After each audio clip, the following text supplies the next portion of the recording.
So when I was in college, this was the summer between my sophomore and junior year. I went on this trip with two buddies of mine, two guys I had grown up with.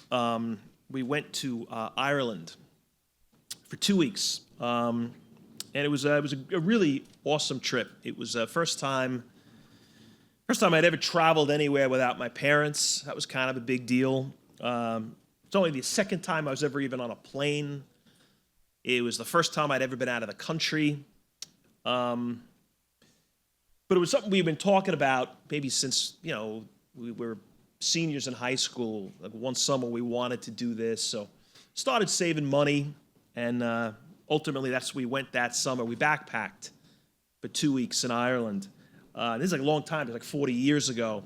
So back then, backpacking, we backpacked, but we hitchhiked a lot.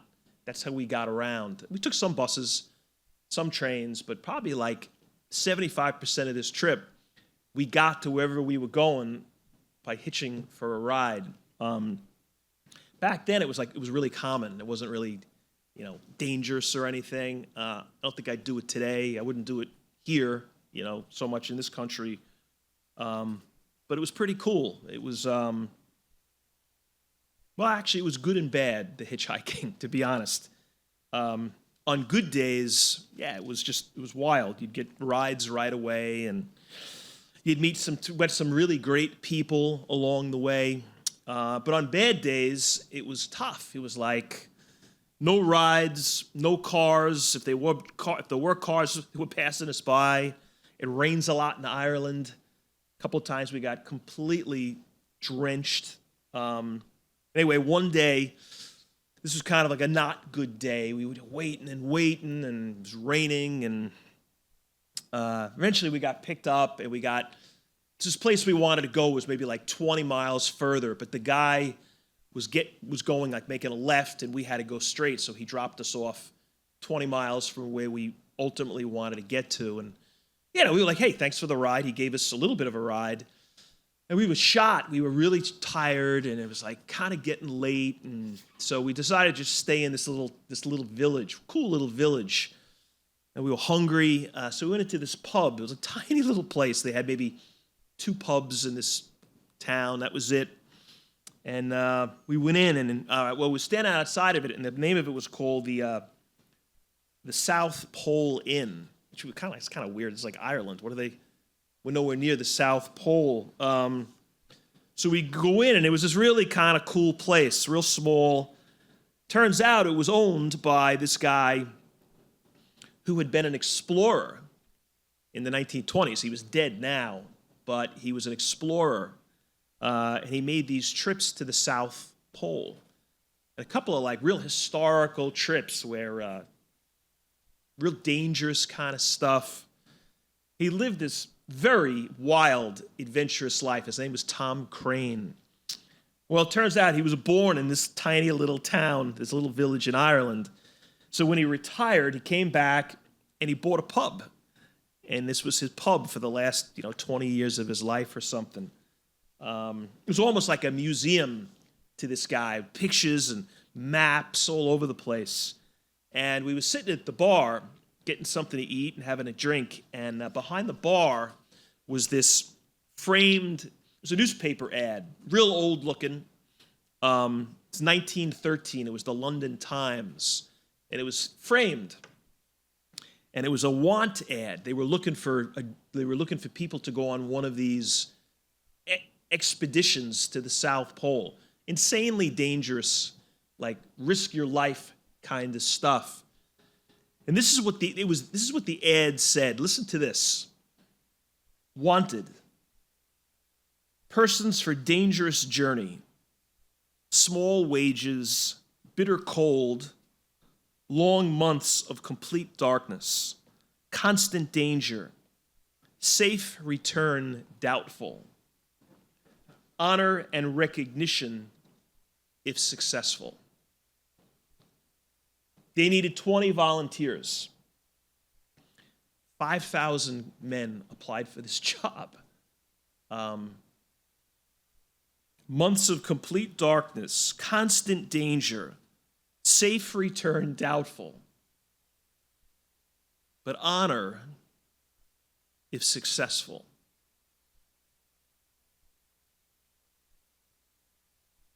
You know, guys, I think the way God made us, talking about those elephants yesterday and how they gathered around and protected their babies during the earthquake, like God wired those elephants a certain way. Well, he wires us certain ways too. The whole elephant thing, he totally does. Moms protecting their kids, moms and dads protecting their kids. But I think he also wires us this way for adventure and for challenge and for like struggle even. Jesus calls it the cross.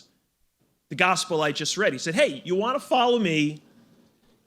Find a cross and pick it up and carry it. Pretty much every day. If you want to follow me. If you don't, if you want to do your own thing, then forget the cross. But if you want to have like a great life, if you want your life to be kind of meaningful and an adventure and to have purpose to your life, it's all about this tough stuff. Not only, but a big part of it is that. It's challenge. Challenging stuff. Crosses. You know what happens is we get conflicted because you got God and you got the devil, right? Well, the devil wants the opposite of what God wants for us. So we're like, yeah, I want to do this tough thing. I want to do this challenging thing. I want to go on this kind of adventure. But I also I get lazy. And I like comfort. And I don't want to do the tough stuff. Well, hey, that's exactly what the devil wants. He wants us to ditch the challenge. Just do what's easy. Take shortcuts. Well, if you want to take shortcuts, again, you're going to have a shortcut life. You're not going to achieve a whole lot. But if you want your life to have mattered, guys, it's all about these challenges.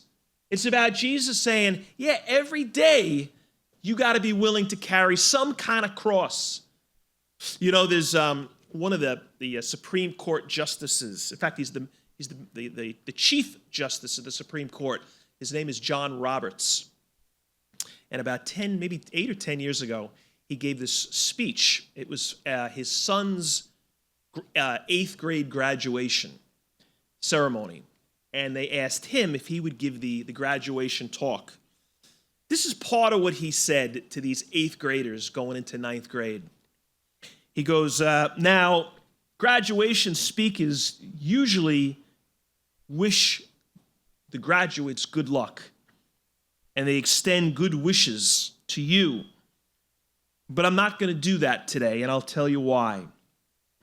And then he's, listen to this, guys. He says, from time to time in the years to come, I hope you'll be treated unfairly so that you'll come to know the value of justice.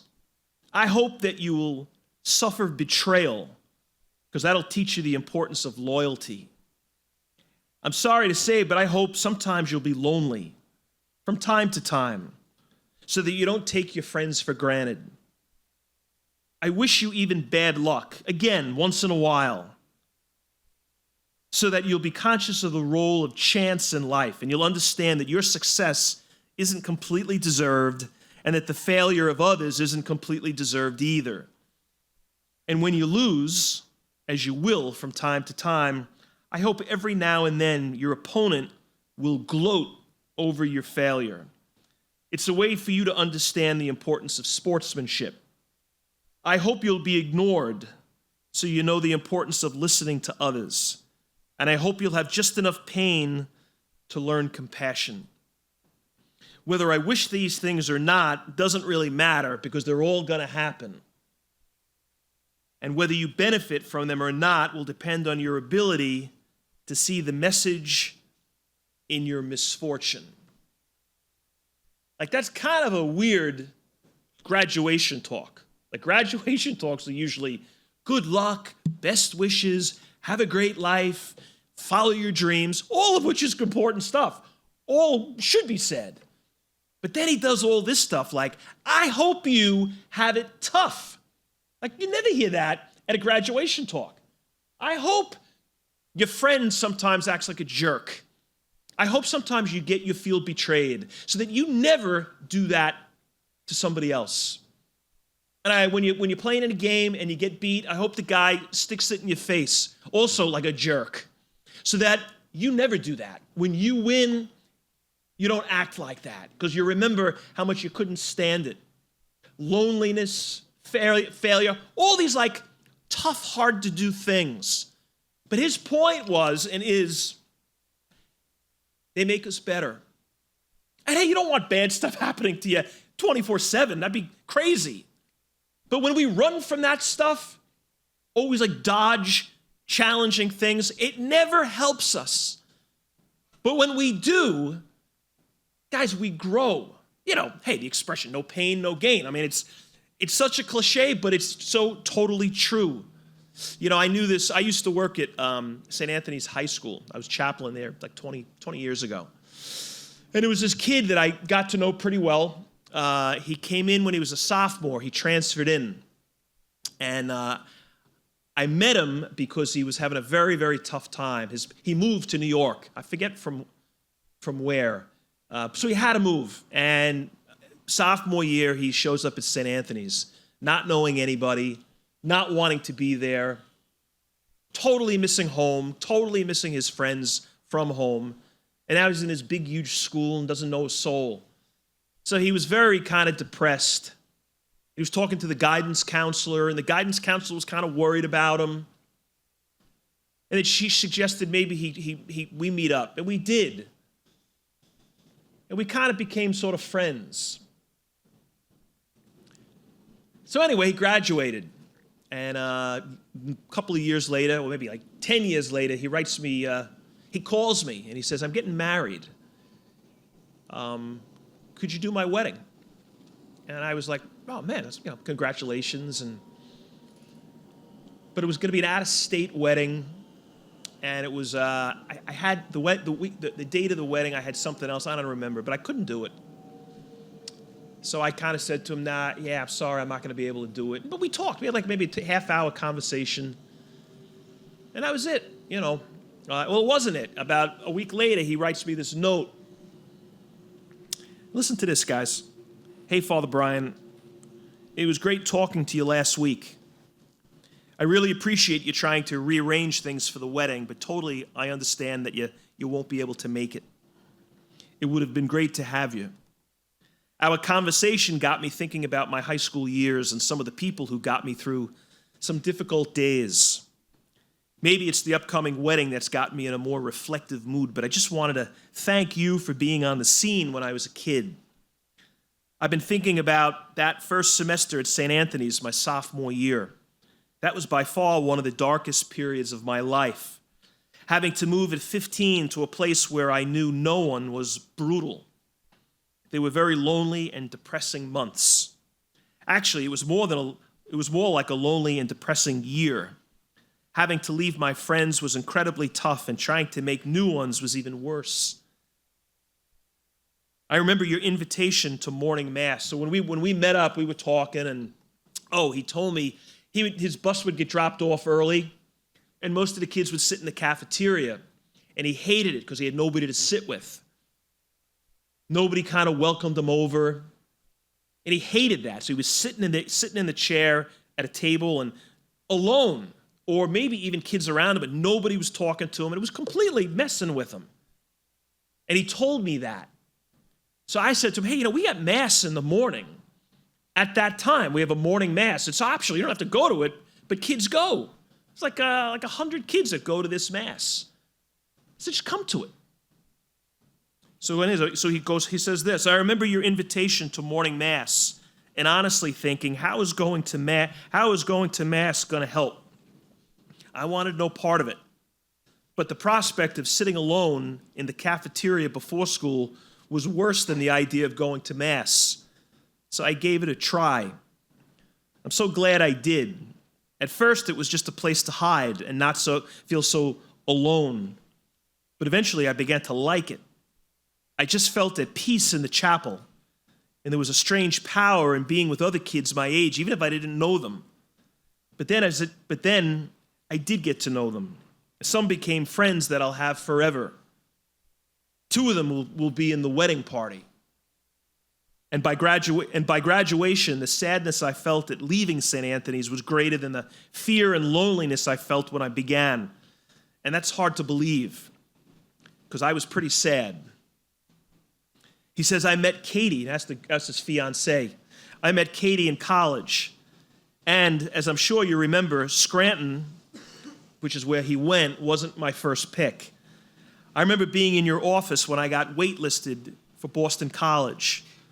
I thought it was the end of the world. That was my dream, and it was crushed. Well, if I had made Boston College, that's where I would have gone.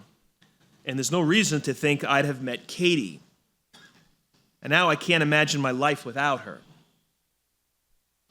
Sometimes God seems to show up in the darkest and most unexpected places. I guess the challenge for us is to remember that when we're in those dark places. My years at St. Anthony's taught me that. And I just wanted to say thanks.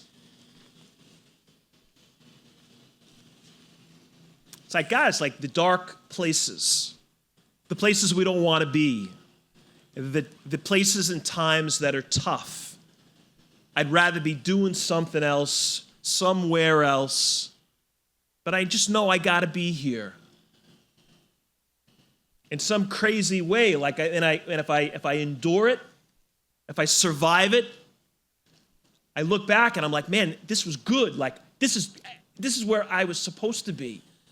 This guy thought not going to Boston College was it.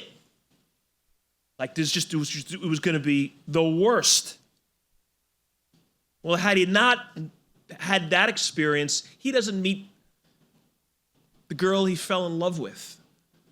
So it's like sometimes, like in the dark chapters, I'm not saying act like they're not dark when they're dark. I'm not saying pretend it's all good when it's not. But I'm saying you can make it. Like you can get through it. You'll survive it. And if you do it with faith, this kid was like, yeah, I started going to Mass in the morning. And he connected faith and suffering and then in enduring it. That's why Jesus was talking about the cross. That's what this kid was saying in this letter. I had these cross moments, being lonely, feeling like having no friends. And then it got better. Guys, it always gets better. Guys, it always gets better if we stay close to Jesus. But when we don't, then sometimes we think it's not going to get better. And I am completely on my own. Well, that's a lie. That's a total lie. But the horrible thing is sometimes people believe that lie. And then sometimes terrible things happen. Like they give up. They give in to despair. They surrender the cross. Don't ever do that. It won't help. Crosses always make us stronger. They always bring us to a greater place. And I know in the middle of the moment, it's like, man, this just stinks. I can't stand this. I miss my friends. I want to be living back wherever that, forget where he lived, wherever that was. I know. But if I just sort of stay with it, that's this explorer, the guy who owned the pub in Ireland. Like that's what he did. He was on these crazy adventures where they struggled, but they endured. One of the names of the ships that he was on was called the Endurance. You know, and that trip that I went on, the whole hitchhiking thing, like it was a pain at times. Like I said, you're kind of wet and you're tired and nobody's picking you up. But then we also had these moments when like people did pick us up. And it was like, you had the best conversations. A half hour later, I was saying goodbye to somebody as they were dropping me off, and I felt like they were like my uncle or something. People ended up telling us, hey, don't go. We were planning on going to this place. And they'd be like, no, don't do that. That's not worth it. Check out this town. And we would, and we did. And it never would have happened if that person hadn't picked me up, if I wasn't standing there waiting in the rain. The temptation is just to do shortcuts and to do what's easy. We all get tempted by that. But don't give in to it. St. Paul talks about the race. I ran the race. I completed the race. Jesus talked about crosses. Hey, are there any races, guys, that you've maybe stopped running and you got to get back in the race? Are there any crosses maybe that you've stopped carrying? Somebody that you should be present to, that you don't really feel like being present to, but they need you. I mean, I'm thinking, man, when I was in middle school and high school, there were kids every year who struggled and who were kind of alone and lonely. And most kids treated them like they were a virus, like they were contagious. They would have nothing to do with them. And I'd always feel bad about those kids. And some days I did the right thing. I would reach out and I'd kind of include the kid. That was my cross. And sometimes I carried it, but some days I didn't. Some days I was like, I couldn't be bothered. If I'm nice to this kid, people may think I'm kind of weird. So I would ignore the kid. And I decided not to run the race those times or pick up the cross in those moments. Maybe it's a friend that I need to be more present to, and I've been kind of not. I haven't really been the best friend the last couple of months. Well, get better. Get back to being a better friend. Maybe it's I'm not showing the level of respect to mom and dad that I used to. I am becoming sort of obnoxious on a regular basis. It's like a full-time attitude that I've developed. Well, knock it off. And that's not easy. But it's the way to be. They're your crosses. They're your races. Run them. Carry them. And see where they take you.